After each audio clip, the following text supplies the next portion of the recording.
I'm not gonna lie, guys, the swim jig for me, I did a whole podcast one time on the Fishful Thinker podcast, which, by the way, if you haven't subscribed to that, I'd appreciate it if you did, at Fishful Thinker.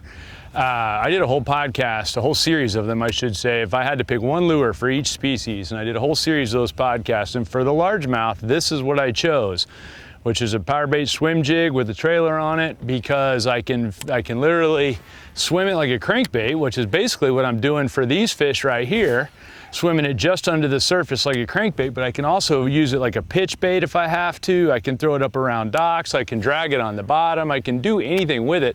Yeah, it's technically a swim jig, but depending on how I fish it, I can do so much different stuff with it. And for me, it's the #1 bait for largemouth, bar none. If I had to have one bait and I only get one, I don't know that you could pick anything better than a swim jig, from the standpoint that I can fish around heavy cover or open water, I can fish it shallow or deep, I can fish it fast or slow.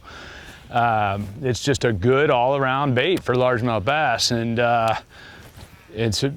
once again, I'm at a lake I don't know much about, and or very, very little. It's got a lot of lily pads and stuff in it. That means swim jig, I can make the most amount of casts with the swim jig as well. I can throw it fast, and I can make a lot of casts with it, and cover a lot of water faster than you can a lot of other things. And I couldn't run anything with a treble hook in this lake at all. It'd be snagged constantly.